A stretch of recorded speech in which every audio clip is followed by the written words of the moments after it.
Alejandro predicó por primera vez allá en la iglesia donde nos congregábamos y llamó al pastor y le dijo, venga pastor, que quiero orar por usted. Y Alejandro, bueno, yo decía, Dios mío, está orando por el pastor que tiene 40 años de ministerio. Y Alejandro con un pichón, un niño, un pollito, bueno, se atrevió a tantas cosas. Una bendición. Bueno, bienvenido. Gracias. Eso fue aproximadamente hace unos 11 años ya, con desconocimiento de muchas cosas, pero con pasión ardiente por querer predicar la palabra del Señor. Comenzaste fue pegando gritos con un megáfono. Y ese mismo pastor te compró un megáfono. Sí, y señor. Andaba, Señor Jesús, predicándole a la gente, arrepentido. Tenía el ministerio de Juan el Bautista, Alejandro, en ese tiempo.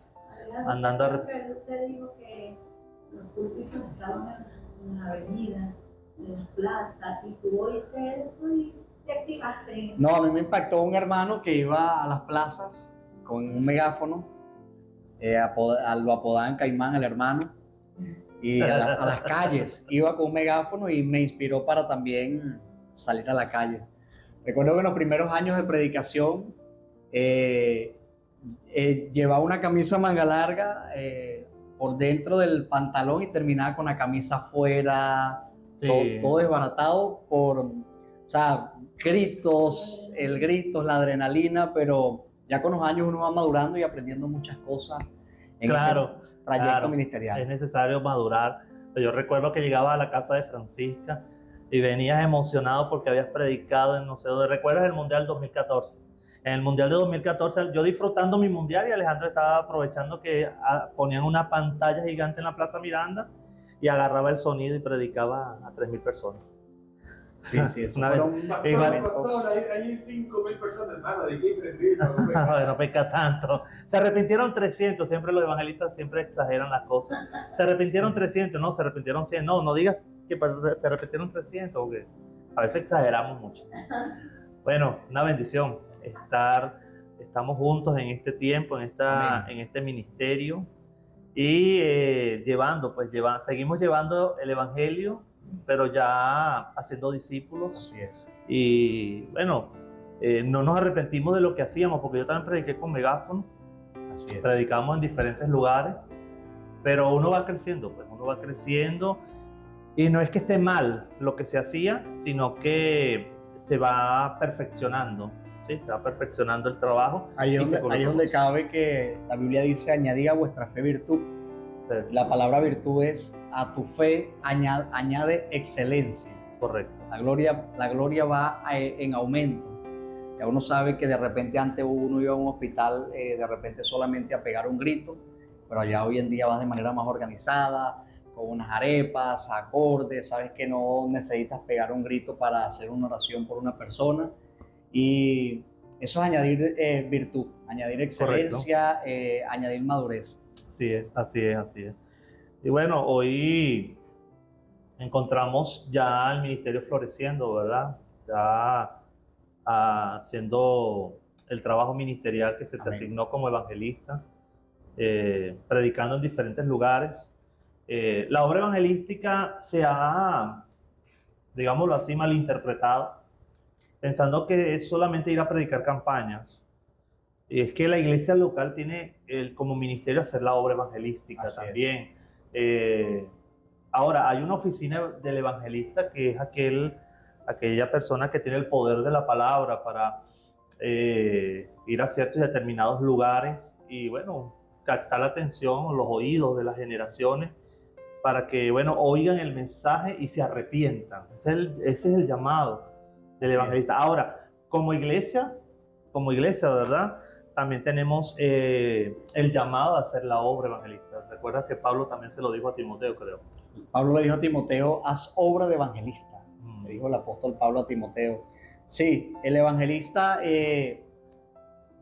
predicar campaña es uno de los escenarios que se preparan para aprovechar ese escenario o soltar un mensaje.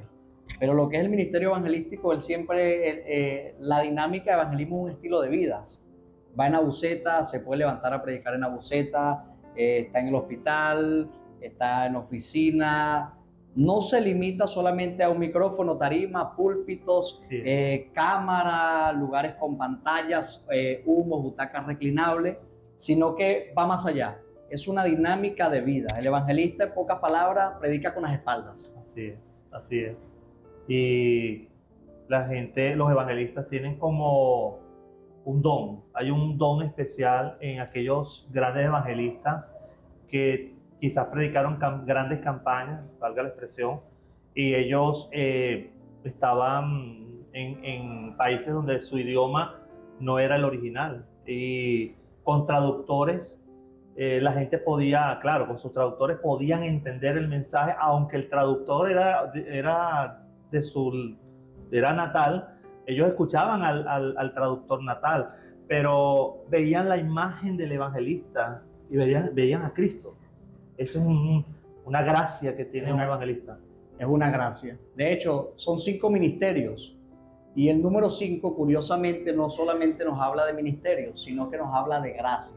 Amén. Yo creo que cada don, sea apóstol, profeta, pastor, evangelista y maestro, tiene una gracia especial, Claro. que eso es la dotación que lo habilita para desenvolverse en ese terreno. Eso como hay vehículos que son diseñados para pistas, hay vehículos que son diseñados aún para andar en el agua y andar en la tierra, y hay vehículos que son diseñados para carrera, otros que son diseñados para subir montañas. Yo creo que al igual así son los ministerios, la dotación especial de la gracia de Dios según la asignación en la que Dios lo tenga. Y es increíble y es, o sea, maravilloso de que la gente ve a Cristo en un evangelista. Es ver a Cristo, no es ver a un hombre o ver la fama o ver las luces que un predicador pueda llegar, porque a veces cuando llega un predicador a una iglesia, wow, se mueve Deslumbra. Se manifiesta la euforia de la gente de ir a ver a ese predicador, pero cuando el evangelista es dotado por el Espíritu Santo, la gente no va a ver al hombre, va a ver a Cristo en ese hombre, y es lo lindo. Por eso es necesario hacer este ministerio con excelencia, porque es un ministerio que une la tierra con el cielo, o sea, une el pecador con Cristo a través de su sangre.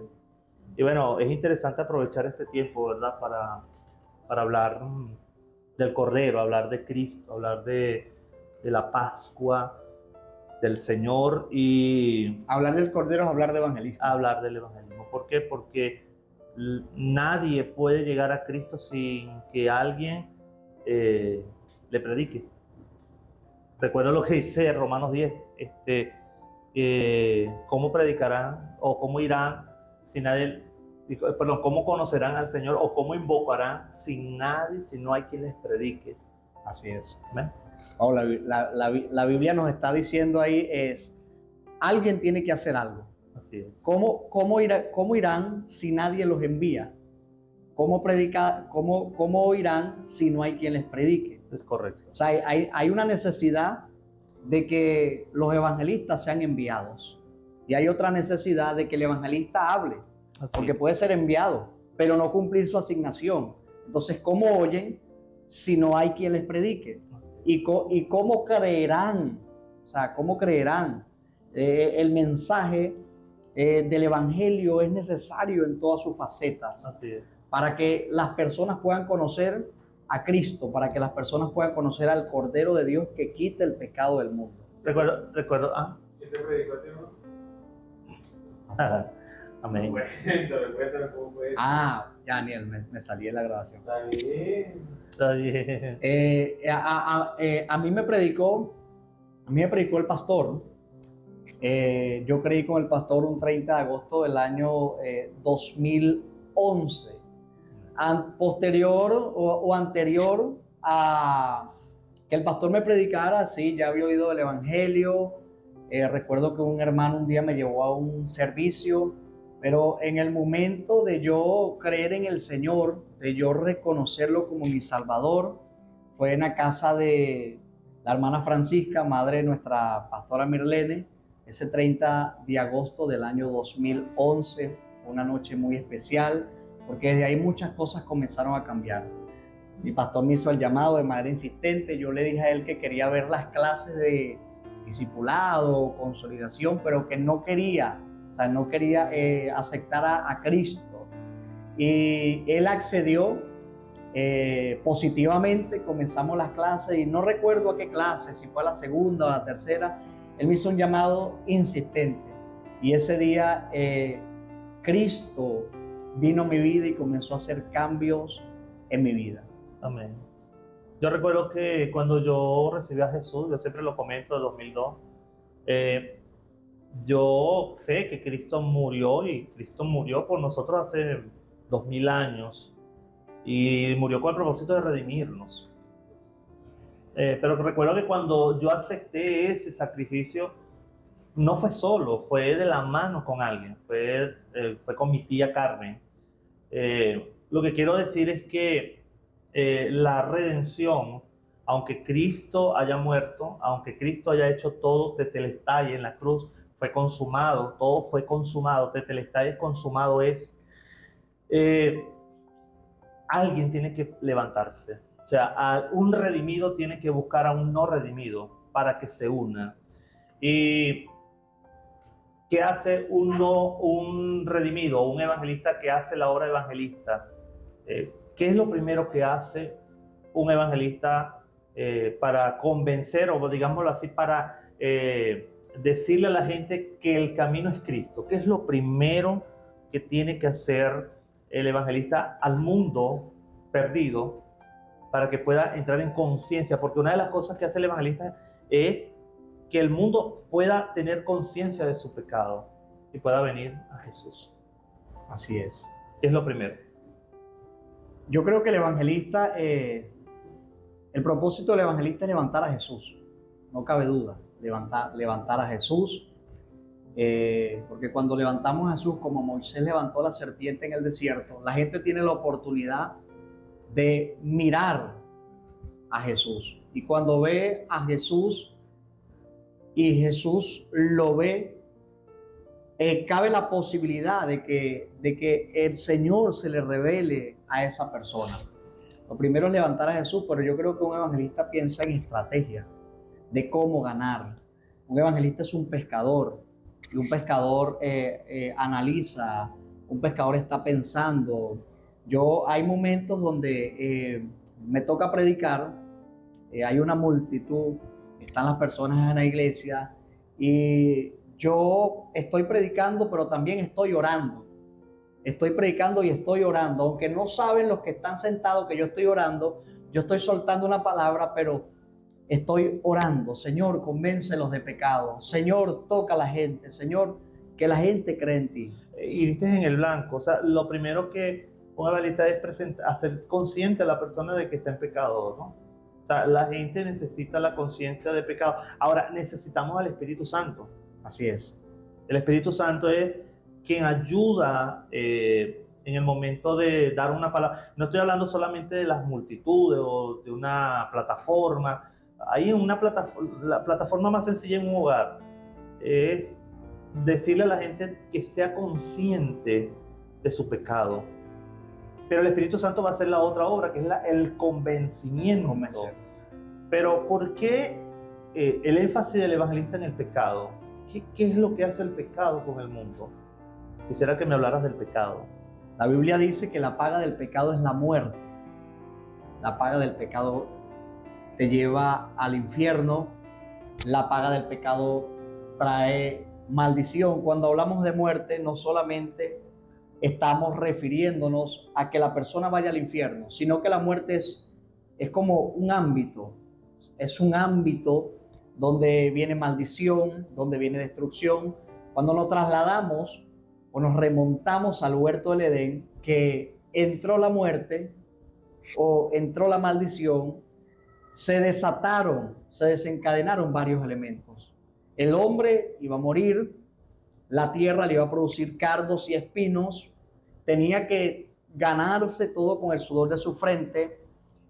La maldad en la tierra se proliferó a través de ese pecado. Entonces, ahí vemos que el pecado trae consecuencias horrorosas, destructivas en la gente. Es por eso que a la gente hay que hacerle entender, el evangelista le muestra su enfermedad, para luego mostrarle el antídoto que es Cristo. Así. Retomando que decíamos que como Moisés levantó la serpiente del desierto, esa serpiente fue levantada porque vino como una plaga de serpientes que estaban picando al pueblo, y para aquel que era mordido por una serpiente, o sea, por ese veneno maligno del pecado, veía la serpiente de bronce que Moisés levantó y era salvo. Gloria al Señor. Así mismo sucede con Cristo. La gente sabe que hay un veneno corriendo, moviéndose en sus venas, que es el veneno del primer Adán, de aquel que falló en el Edén. Pero cuando ve a aquel que es levantado a Jesús, al caballero de la cruz,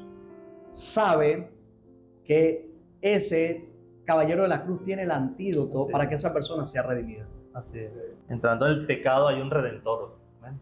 Y gracias a Cristo, dice el apóstol Pablo, gracias a Cristo por su salvación.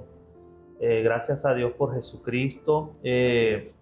Pablo dice, Cristo, nuestra Pascua, ya fue sacrificada. Él es el Redentor, el Salvador, murió por nuestros pecados, pero antes de llegar a Cristo hubo una fiesta que instituyó el mismo Señor. Eran 7 fiestas principales, pero una muy en especial y muy solemne era la Pascua. La Pascua. Eso surgió cuando el pueblo de Israel iba a salir de Egipto. ¿Te acuerdas? ¿Recuerdas ese episodio histórico donde el mismo Señor le dice a Moisés que todos los jefes de casa tomen un cordero? Ese es uno de los eventos inmortalizados en la historia bíblica. Sí. Porque cuando hablamos de Pascua, de la Pascua de Moisés, la mente nos lleva a Egipto, la mente nos lleva a las plagas, la mente nos lleva a que el pueblo fue guardado, a que el pueblo, Dios lo sacó con mano poderosa.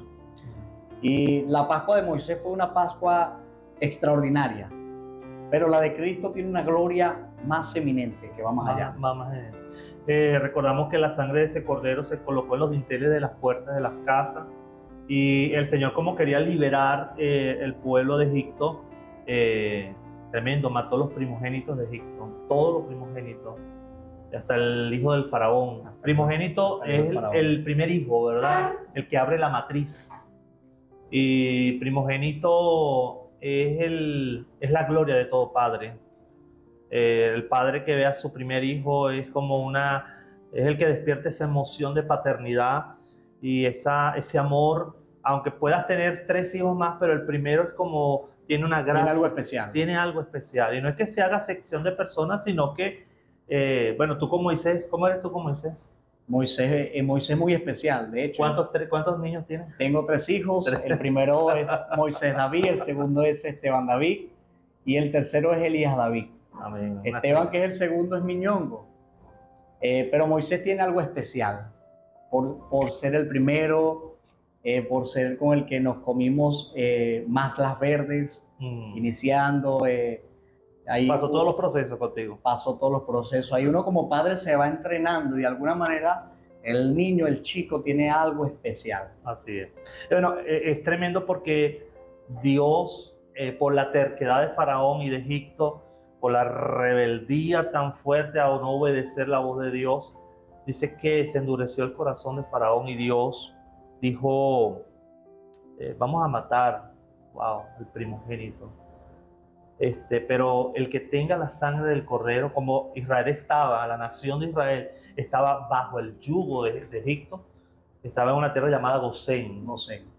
Y ellos, con la sangre en los dinteles, fueron salvos. Eso es poderosísimo. Wow. O sea, la muerte pasó, el ángel de la muerte pasó por Egipto y el pueblo de Israel fue salvado. Poderoso. Es ahí donde el significado del nombre de la Pascua. Tal vez mucha gente se estará preguntando, ¿pero qué es Pascua?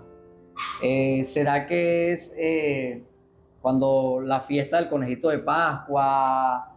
No, dice que es la Navidad, las Navidades. Las Navidades se recibe un huevito. No, la palabra Pascua significa pasar por alto. Correcto. Pasar por alto. En ese tiempo pasó la muerte, lo que tú estás hablando, apóstol, pasó la muerte por toda la nación de Egipto. Mató a todos los primogénitos. Pero sobrenaturalmente los primogénitos del pueblo de Israel fueron guardados y fue pasado por alto Israel. Fue pasado por alto. La muerte, cuando veía la sangre en las puertas, en los dinteles, la muerte no entró en esa casa. Curiosamente, donde no había sangre del cordero entraba la muerte. Correcto. Y hasta la muerte entró al palacio de Faraón. Claro. Lo impresionante de esto es que no hubo soldados, no hubo poder político, militar, ni de los dioses de Egipto. Esto es algo impresionante porque el Señor envía 10 plagas. La última fue la muerte, dando una derrota triunfante, aplastante a cada dios pagano de Egipto. Gloria al Señor. Amén. Lo venció el Cordero. Lo venció. Y el Cordero era esa señal de sanidad, esa señal de liberación, esa señal de salvación y de redención. Vamos a usar esos términos, que todos son válidos, pero el Señor establece su pacto con Moisés y con Israel a partir de la Pascua.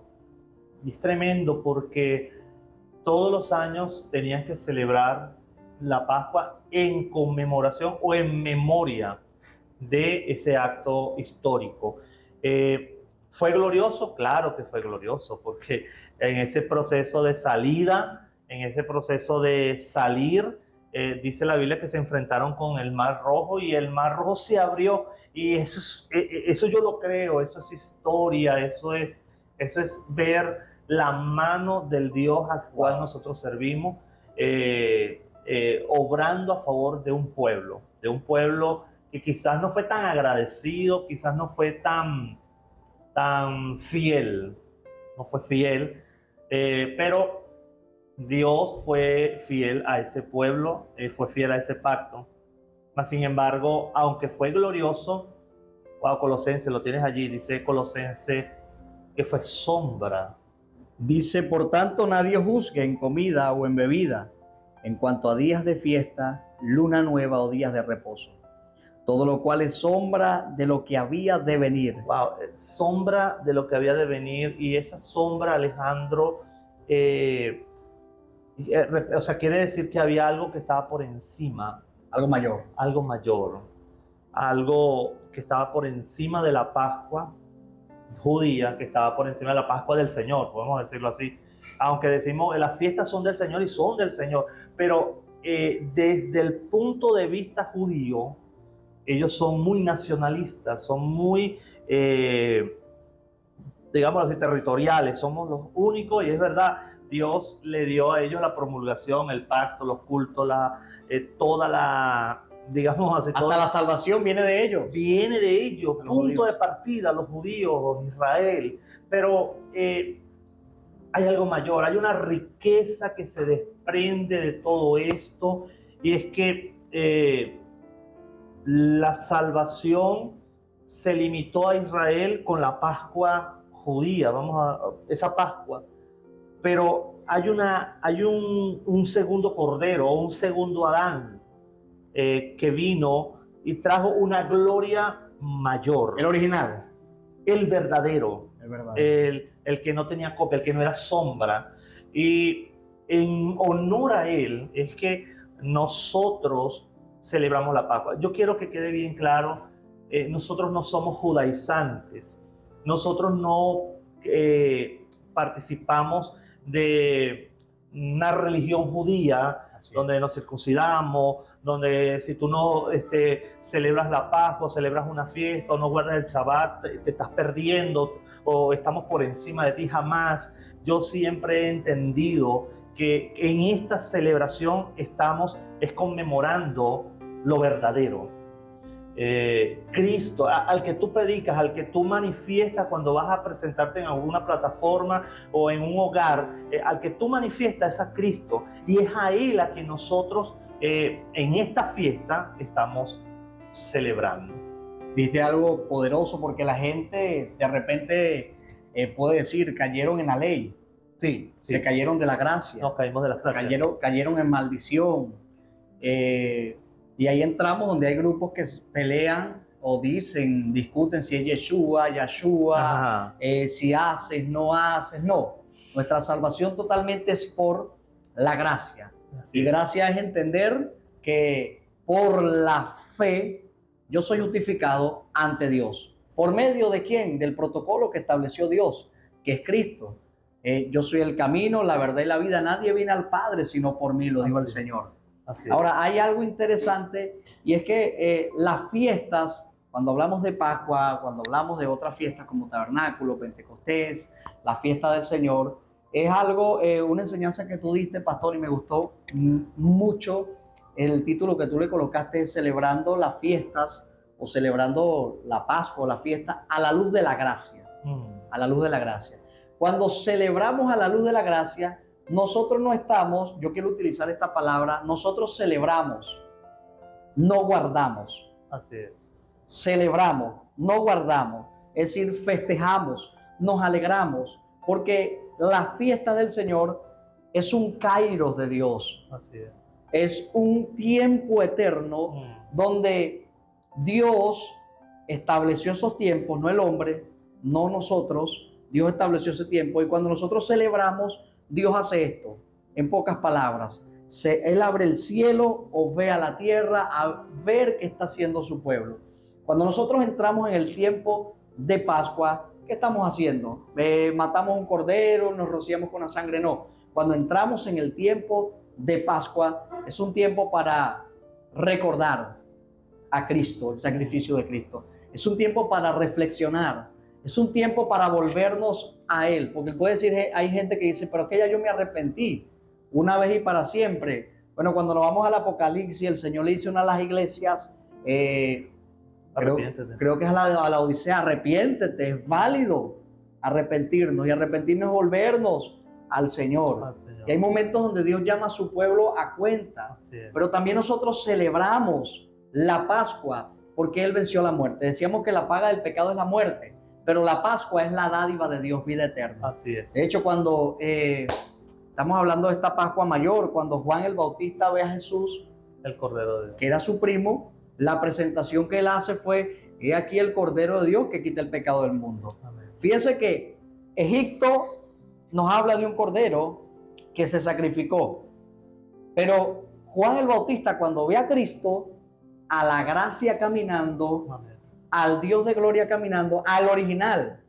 Él no le dice Jesús es el que quita el pecado del mundo, el Mesías es el que quita el pecado del mundo. Y esos términos, Jesús es el salvador de su pueblo, el Mesías es el ungido, pero él utiliza la palabra el Cordero de Dios que quita el pecado del mundo. interesante. Y hay que cabe destacar que Jesús muere en un tiempo de Pascua.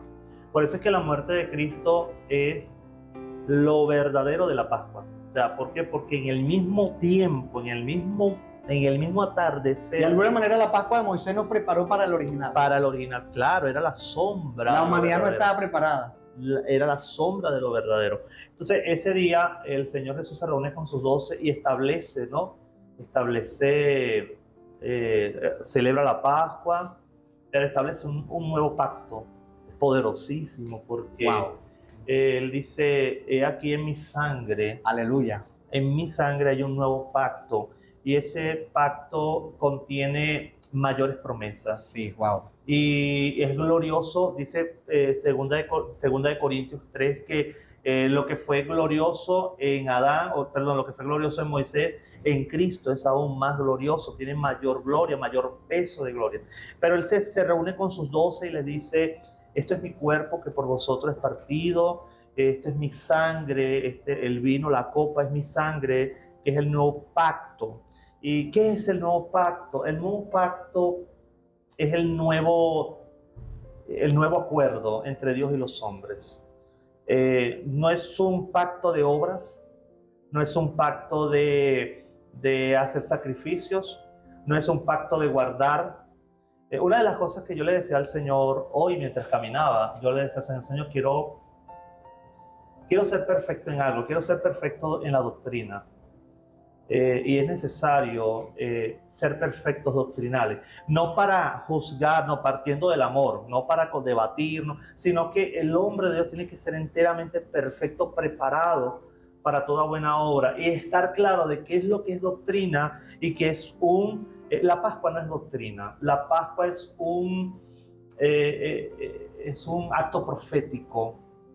Tú y yo celebramos la Pascua como acto profético, tomando la verdad que sucedió en Éxodo, pero tomando la verdad que Jesús estableció con sus 12, que fue, este es el nuevo pacto en mi sangre. Y todas las veces, no dice celebren el Pascua, dice todas las veces, sea en Pascua, sea en un domingo, sea un lunes, sea un jueves, sea el tiempo en el que se decida la iglesia en participar, establece, recuerda ese sacrificio que hizo el Señor para redimirnos de nuestros pecados. Así es. Para perdón de nuestros pecados.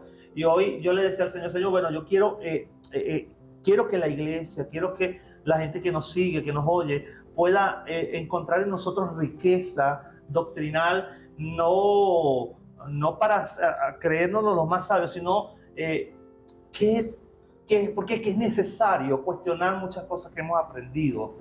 A veces tenemos tantos conocimientos que aprendimos y a veces lo que hacemos es repetir, ¿verdad? Sí. Pero necesitamos ir a bases fundamentales como lo que es la justificación. ¿Qué es la justificación? Y mucho pueblo del Señor no entiende la riqueza que hay en la justificación por medio de la sangre de ese nuevo pacto, por medio de la propiciación de ese nuevo pacto que tenemos en su sangre. Entonces, bueno, cuando Jesús dice, tomó pan y habiendo dado gracias, lo partió, dijo, este es mi cuerpo, y todos los discípulos vieron, pero también entendieron que había una sustitución. Wow. Y esa sustitución era que ese viejo pacto estaba cesando y estaba entrando uno nuevo, con mayor gloria y con mayor poder. Amén. Y cuando digo acto profético, recuerdo que nosotros celebramos la Pascua hace unos años atrás y bueno, tú estuviste con nosotros, nos celebramos en las casas. Recuerdo que mi mamá participó de la Pascua y ella no era cristiana y yo tenía esa lucha y dice, no, ahora no es cristiana mi mamá, pero hoy mi mamá sirve al Señor. Para la gloria de Dios. Para la gloria de Dios. Y mi mamá es un ejemplo vivo de que la sangre de Cristo nos limpia de todo pecado. Hoy vemos a varias personas que quizás participaron de la sangre, del cuerpo y la sangre, ignorando su riqueza, pero es que como es una riqueza tan poderosa, es algo tan glorioso, la gente viene a Cristo y hoy tenemos gente sirviendo al Señor. Así es. Que en tiempos de pandemia, en tiempos donde solamente estábamos en las casas, nos refugiábamos en la Pascua. Estamos viendo el fruto que hoy en día el esposo de una de nuestras líderes del ministerio, la Junta de Gobierno, está llegando. Amén. Él participó también. Participó de la Pascua porque lo celebramos en nuestros hogares. Pascua es pasar por alto. Pascua es protección. Pascua es resguardo. Pascua es volvernos a Dios. Una de las cosas fue que nosotros celebramos la Pascua en pandemia, en pleno pandemia. Dos años consecutivos. 2 años consecutivos, COVID-19. Y recuerdo que había muchas voces de terror, de miedo, un bombardeo por las redes sociales, bombardeo por donde quiera de la gente. Había una ola de terror, había una ola de miedo. Pero la Pascua nos brindaba confianza. Cuando comíamos el pan y bebíamos la sangre de Cristo, los elementos del Señor, eso nos brindaba confianza. Y hay algo glorioso que hay que testificar de esto. No perdimos a ningún miembro de la iglesia. No perdimos a nadie, pastor. Gloria a Dios. Nos pasó igual que el pueblo de Israel en Gosén. No perdimos a nadie. vimos resguardo, vimos provisión. Y saben, para estos tiempos que estamos viviendo tiempos peligrosos. La Biblia dice, aprovechando bien el tiempo porque los días son malos. Y aprovechar bien el tiempo es conectarse con los tiempos eternos del Señor. Amén. El apóstol decía algo interesante. ¿Cuál es el tiempo para celebrarlo? En cualquier tiempo, la cena del Señor. Pero hay un tiempo que es kairos. Profético, sí. Hay un tiempo profético. Amén. Y es este tiempo de esta semana de Pascua. Hay un tiempo profético. Es como cuando usted puede sembrar maíz a cualquier época del año. Así es. Pero si usted siembra maíz en el tiempo correspondiente del maíz, en el tiempo del invierno, usted no va a tener que esforzarse tanto. O sea, ¿qué es el tiempo de Pascua? Es un tiempo de favor. Es un tiempo de favor que Dios da a su pueblo. Por eso nosotros nos conectamos. Ahora no juzgamos al que no lo celebre. Así es. No juzgamos, no predicamos que las fiestas, si las celebras o no las celebras, pierdes tu salvación. No. Ahí sí nos caeríamos de la gracia. Sí. Eso sería... Es sencillamente entrar en un tiempo donde Dios nos bendice y creemos que hay una riqueza que se suelta y nosotros queremos aprovecharla. No queremos pasar por alto. Esto es por revelación. Es correcto. No queremos pasar por alto, como dice la escuela, como dice la traducción Pascua, pasar por alto lo que Dios tiene preparado para... ¿Tienes alguna pregunta, Daniel? Experiencia específica que haya tenido en Pascua.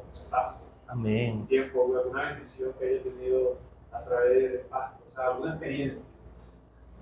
Bueno, mi mayor experiencia en el tiempo de Pascua fue esa primera vez que lo hice en familia. Lo hice con mucho temor y temblor, porque sabía lo que me venía. Eso fue creo que en el 2018-2019. Y yo por dirección del Espíritu, pero fue el Espíritu Santo que nos guió a celebrarlo en todas las casas. Sean cristianos o no cristianos, reúnan a sus hijos, reúnan a sus padres, reúnan a la gente que quiera hacerlo y que crea. Y sus niños, yo veía las fotos, los niños celebrando.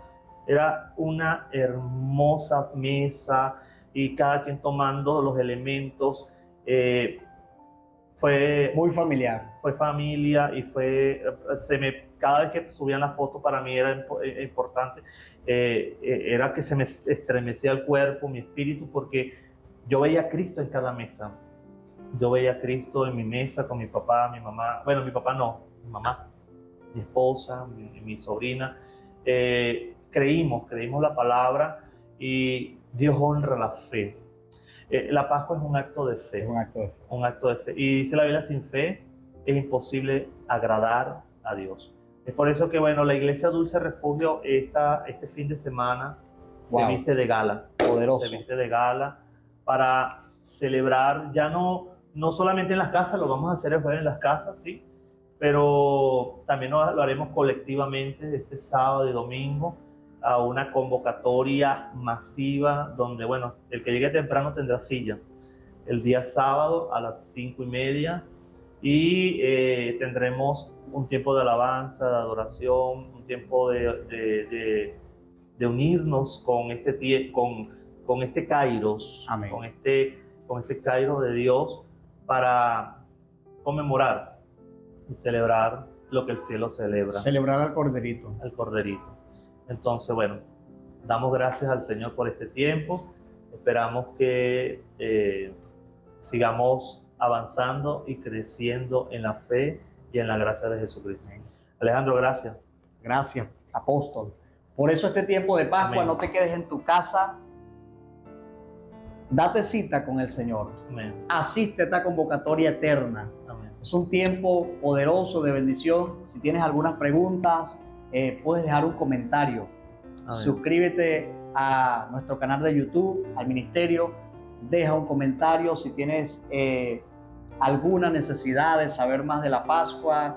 No sé si hay un material Amén. que se les podría brindar de las Amén. escuelas pasadas, Amén. apóstol, si lo tendrás. Amén. Amén, sí lo hay, sí lo hay. Bueno, bendiciones. Estamos en el edificio Jordan este fin de semana. No se lo pierdan. Shalom.